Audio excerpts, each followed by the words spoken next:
I swear the church bells never truly stopped ringing, not even after the fire, not for me.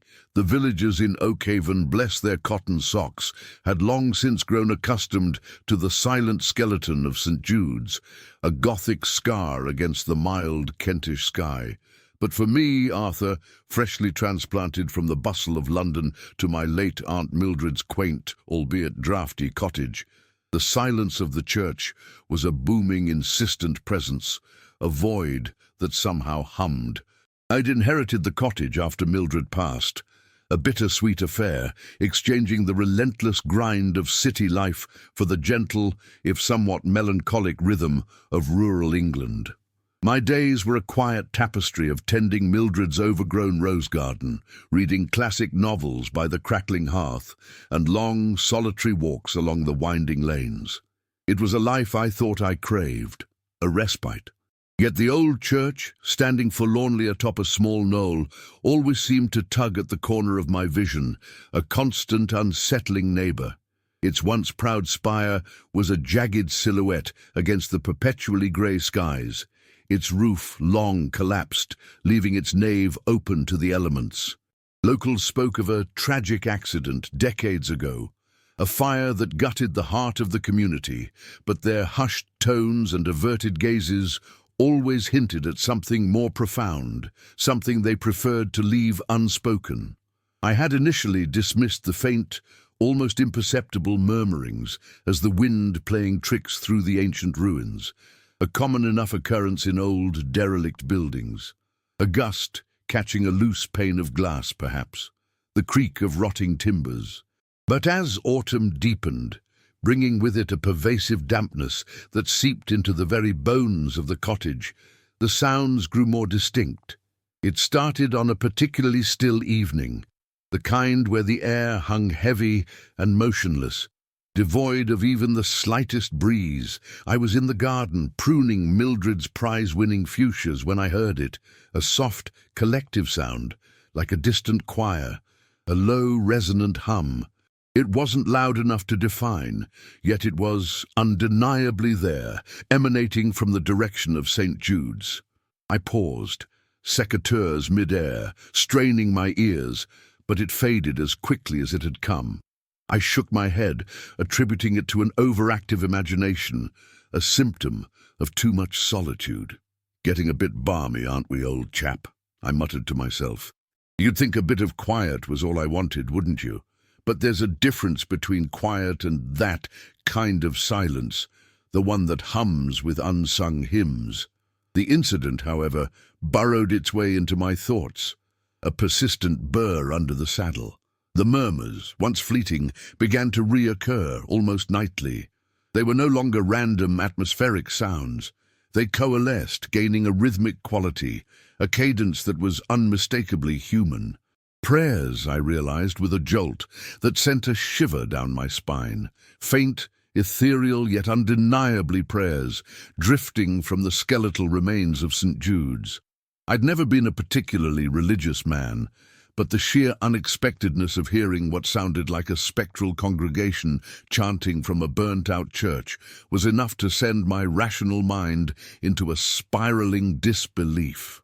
I started walking closer to the church at dusk, compelled, yet terrified. My heart would hammer against my ribs like a trapped bird as I skirted the overgrown path, the air growing colder, heavier, with each step. The sounds would intensify, a soft chorus of voices, too many to count, their words just beyond comprehension, like a forgotten language at the edge of hearing. I saw no one, not a soul. The sounds seemed to emanate from the very stones, from the hollow arches where stained glass once depicted saints and martyrs. I found myself drawn, against all reason, to the crumbling lich gate, the boundary between the living and the long-departed. The air around the church carried a peculiar scent, a mix of old wood smoke and something else, something cloyingly sweet, like decaying altar flowers, or perhaps ancient incense. It was a scent that now sometimes crept into my cottage, even with the windows shut tight, a chilling reminder of my nightly vigils. One evening, As the last vestiges of twilight bled into a deep indigo, I noticed a subtle flicker of light within the ruined nave, a brief, ghost-like pulse of luminescence. It vanished before I could properly focus, leaving me questioning my own perception. Was it a trick of the light, a distant car, or something far more unsettling? The memory of it, however, left a cold knot in my stomach. The village held onto its secrets tightly, particularly concerning the fire. Mrs. Gable, a formidable woman who ran the local post office and seemed to have an encyclopedic knowledge of everyone's business, would simply purse her lips and declare it a dreadful tragedy, best not spoken of. Her words, delivered with a shake of her head, only fueled my burgeoning curiosity. There was a specific date, too, marked faintly on an old, forgotten calendar tucked away in a drawer in Mildred's study, October 17th. It was the anniversary of the fire, according to the local archives I'd furtively consulted online, and it was approaching. A sense of foreboding, a quiet dread began to settle upon me, thick and pervasive as the autumn fog. It felt less like a haunting and more like a calling, a demand from the ancient stones themselves. The notion of leaving it all behind, of escaping back to the anonymity of London, crossed my mind more than once.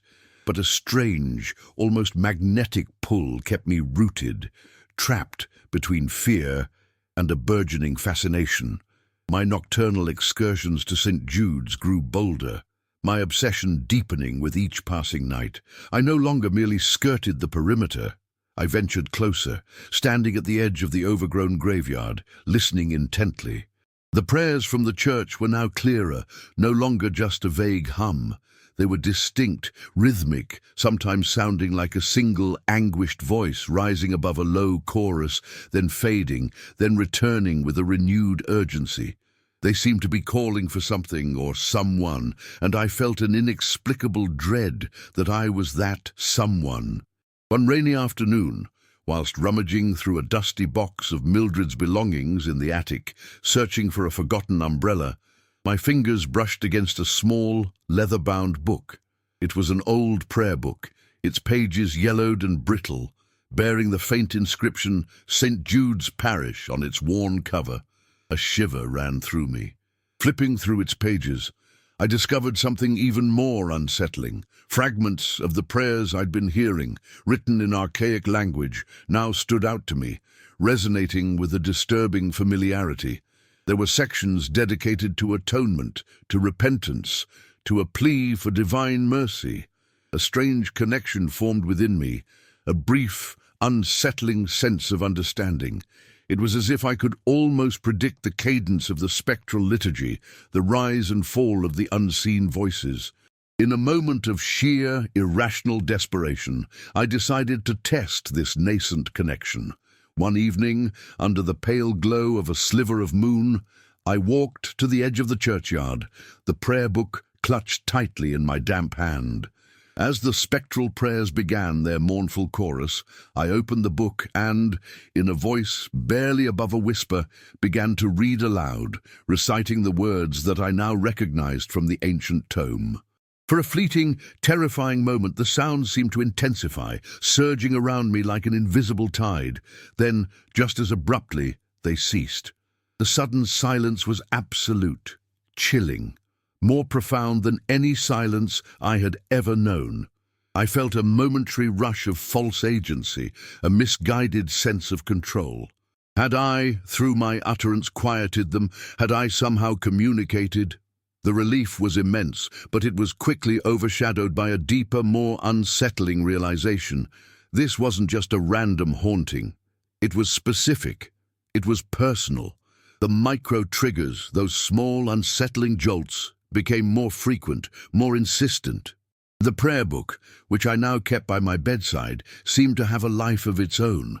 It would often be found open to the page detailing the prayer for atonement, even when I was certain I had closed it. The chill that emanated from the church began to follow me home. settling in the corners of my cottage, manifesting as a sudden drop in temperature in an otherwise warm room, or a cold spot that moved, almost intelligently, around me. One night I was awoken by a distinct clink from the direction of the church tower, a sound like a bell's clapper striking metal, even though I knew the bells had long since fallen silent, probably melted in the fire. It sounded too real to be imagined. And then the children's laughter, faint, high-pitched, undeniably innocent, yet impossibly chilling. It would sometimes intertwine with the solemn prayers, a jarring, sinister counterpoint. Mrs. Gable's cryptic warning about things best left buried echoed in my mind, a constant refrain. I revisited the local archives, this time with a specific purpose, determined to unearth something, anything, beyond the official, sterile reports of the fire and the subsequent abandonment. My fingers, stained with ink from old microfiches, eventually found a local Gazette clipping, the Oak Haven Chronicle, October 1952, tucked almost carelessly into the back of the old prayer book. It reported the fire at St. Jude's, certainly, but it also mentioned, almost as an aside, a significant financial scandal linked to the church's funds just prior to the blaze, and, most unsettlingly, the disappearance of the church warden, a Mr. Elias Thorne, my great-uncle. My blood ran cold. The article was brief, almost dismissive of Elias's fate, but the subtext hinted at a deeper unease, a local scandal quickly swept under the carpet. This was it, the human element. The inexplicable phenomena now had a name, a date, a tangible link to a deeply human drama. The financial aspect initially seemed incongruous with the ethereal praying back, but a prickle of intuition told me it was all connected. I felt a growing unease, no longer just a fear of the unknown, but a sense of inherited burden, a weight settling upon my shoulders. The prayers now felt less like a general haunting and more like a specific lament, a cry from the past, directed perhaps at my very lineage. Have you ever felt the weight of history pressing down on you, not just as a story, but as a living thing, demanding an audience? Now I had a name, Elias Thorne, my great-uncle, the old prayer book, the newspaper clipping, the unsettling chorus of prayers from the church. A pattern was beginning to emerge, clear and terrifying. Elias Thorne was a church warden, a man entrusted with the very finances of St. Jude's, the fire, the scandal, his disappearance. It all coalesced into a chilling narrative, one that felt inextricably linked to the spectral litany that now plagued my nights. The prayers were no longer just murmurs. They were clearer, more urgent, sometimes sounding like a single anguished voice, choked with sorrow, rising above the ceaseless chorus. They seemed to be calling for something or someone with an intensity that made my skin crawl. I felt Elias's presence growing stronger around me, a cold, mournful echo in the air. I started having vivid, disturbing dreams, dark, smoke-filled visions of the church, figures moving frantically in the shadows, a desperate, silent scream lost in the inferno. The micro-triggers became more personal, more invasive. The faint scent of pipe tobacco, distinctly old-fashioned, would sometimes permeate the cottage at night, a smell Elias was known for. A cold spot would move through the rooms, a chill that lingered, even by the fire. I'd hear the distinct sound of a key turning in a lock from an empty room, a phantom echo of a past that refused to stay buried. And then the phrase, "Forgive us our trespasses," would become unsettlingly distinct within the ghostly prayers, often echoing my own subconscious thoughts of past mistakes, of minor regrets that now felt magnified under the oppressive weight of this discovery. Driven by an insatiable need for answers, I returned to the local archives, this time focusing solely on Elias Thorne. I dug deeper past the official records, into local gossip columns from the era, old parish newsletters, and even personal letters donated to the Historical Society. I uncovered more local rumors about Elias, A quiet man, certainly, respected in the community, but with a hidden vice, a burgeoning gambling problem. The church funds, as the newspaper clipping hinted, were indeed embezzled, but Elias was never formally accused. His disappearance in the fire meant the case was closed, unresolved. His body was never found, leaving a gaping wound of speculation in the village. This absence of a body was a particularly unsettling detail. He simply vanished. Further into the parish registers, beyond the neatly recorded baptisms and marriages, I found a handwritten note scribbled in the margin by the then vicar, Father Davies, dated just days after the fire. It lamented the stain upon St. Jude's, a debt unpaid, a soul lost to deceit. This wasn't just a record, it was a testament, a moral judgment etched into the very fabric of the church's history. It added another layer of profound moral failing to the physical desecration. The prayers from the church began to shift in tone.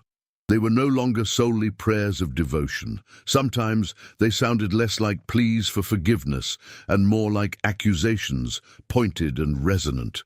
They seemed to react to my presence, changing in intensity as I approached the ruined edifice, almost as if the church itself knew I was there, listening, understanding. I began to feel a deep, personal connection to Elias, not just as a long-lost relative, but as someone whose spiritual debt had somehow been passed down, a legacy of unresolved guilt. I started questioning my own sense of honesty, my own integrity. What would you do if your family's past, shrouded in scandal, began to sing to you from the ruins of a church? Could you ignore it? The answer, for me, was a resounding, chilling no. The truth, when it finally presented itself, was not a sudden revelation, but a creeping dread that solidified into certainty. I had been avoiding a deeper understanding of Elias, clinging to the official narrative of his disappearance. But the church, with its ceaseless, spectral prayers, would not let me rest. One evening, whilst dusting Mildred's old writing desk, a handsome Victorian piece, solid oak with intricate carvings, my fingers brushed against a cleverly disguised latch, a hidden compartment. Inside, nestled amongst dried lavender, lay a small, leather-bound journal, Elias Thorne's diary. The pages, brittle with age, told a story far more harrowing than any rumor. In elegant, looping script, Elias confessed to embezzling the church funds, not out of malice but desperation, to cover spiraling gambling debts. His words dripped with immense guilt, despair, and a fervent, almost pathological need for absolution.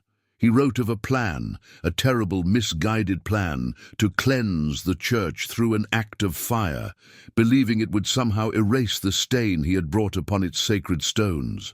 He detailed a specific prayer, one of profound repentance that he had written himself and recited daily, hoping for divine forgiveness.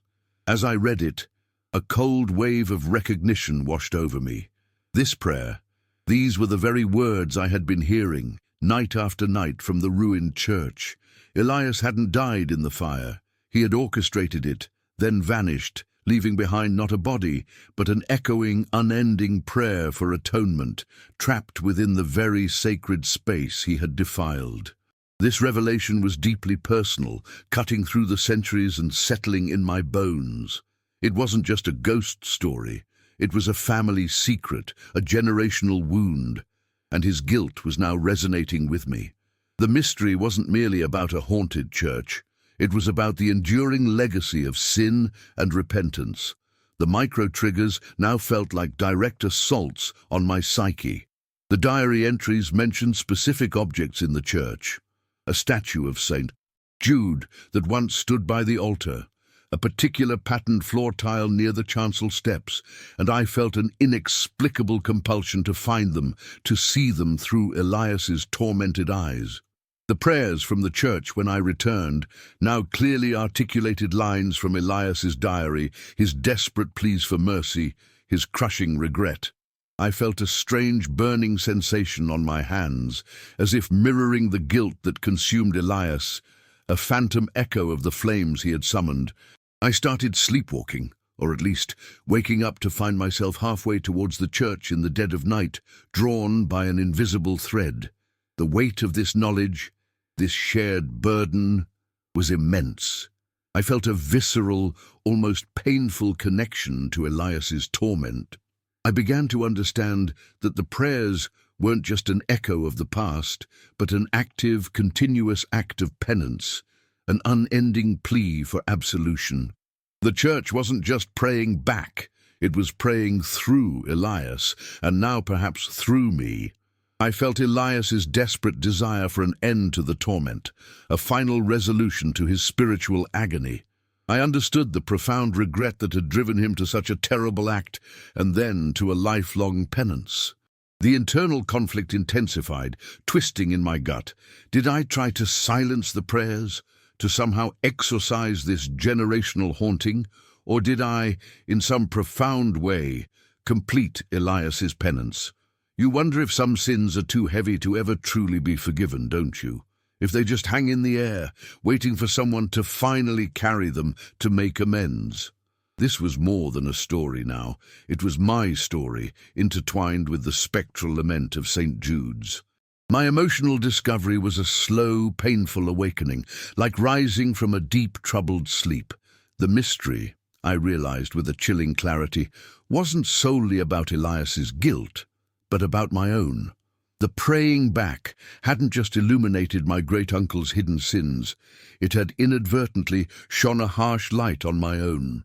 I had been carrying a secret for years, a minor but deeply regretted act of betrayal against a close friend from my university days, a broken promise that had profound, unforeseen consequences. I had rationalized it, buried it, convinced myself it was insignificant, but the relentless echoing lament of St. Jude's had awakened my dormant conscience. The words of Elias's repentance, his pleas for atonement, now echoed my own unspoken guilt, my own silent remorse. The church was not merely a place of haunting, it was a mirror reflecting my own soul's unresolved conflicts, its unaddressed burdens. The decision was no longer about stopping a ghost or merely understanding a historical tragedy. It was about my own redemption, my own salvation. I felt an immense, unbearable pressure to finish what Elias had started, not just for him, but for myself. I had to confess, to atone, to complete this unsettling cycle of repentance. The choice was stark. Accept the haunting as my burden, let it consume me, or actively participate in its resolution, whatever the cost to my sanity. Do you ever wonder if our greatest fears aren't of what others know, but of what we know about ourselves? Buried deep, the weight of it pressed down on me, urging me forward. I decided I would go into the church. I would perform a ritual of atonement, using Elias's prayer, but intertwining it with my own, speaking my own truth into the sacred ruined space. I gathered Elias's journal, its confessions now searingly familiar, and the old prayer book, its pages worn with the weight of unseen hands. As dusk bled into a starless night, I walked towards St. Jude's, the prayers from the church already crescendoing around me, a cacophony of sorrow and supplication. I felt Elias's presence intensely, a cold hand on my shoulder, a breath on my neck. I stepped through the gaping maw of the entrance, the ruined archway silhouetted against the bruised sky, the ground strewn with rubble and overgrowth. The prayers enveloped me, a swirling vortex of voices, desperate and ancient. I found the spot Elias mentioned in his diary, a charred section of the altar still bearing the scorch marks of the fire he had wrought. I knelt, the sounds overwhelming me, and in a voice choked with emotion, began to recite Elias's prayer of profound repentance. But as the words left my lips, I intertwined them with my own confession, voicing my long-held secret aloud within the hallowed broken walls. I spoke of my betrayal, my regret, my failure. Tears streamed down my face, not from fear, but from a profound, guttural catharsis. As I spoke, the spectral prayers, which had reached a deafening, almost unbearable pitch, slowly, miraculously, began to fade. One voice at a time, they receded like ripples on a pond, until only a faint whisper remained, an echo, and then, finally, profound, blessed silence. It wasn't merely an absence of sound, but an absence of burden, a release I hadn't known possible. A flicker of warmth radiated from the altar, a brief, comforting glow. A single clear tear seemed to roll down the cracked face of a stained-glass image of St. Jude, catching the faint moonlight. Outside, the wind, which had been whipping fiercely, died down completely, creating an unnatural, expectant stillness. I wasn't sure if I had cured the church or if I had merely taken on its burden, but the immediate suffocating weight of Elias's sorrow and my own had lifted. I remained kneeling in the silent church for what felt like an eternity, spent, utterly drained, but also feeling an unburdening I hadn't known in years. The immediate, incessant praying back had ceased. The air felt different, cleaner, though still carrying the ghost of old wood and damp earth. I left the church, the silence following me, a new, fragile companion. The spectral prayers, in their former intensity, never fully returned. Occasionally, on a particularly still night, when the moon hung like a pearl in the inky sky, I might catch a faint, solitary murmur on the wind, like a distant memory, a half-forgotten tune. But it no longer carried the desperate urgency or the accusatory tone that had once pierced my soul. It felt like an echo, a lingering resonance rather than a lament. I didn't feel entirely free. The experience had fundamentally changed me.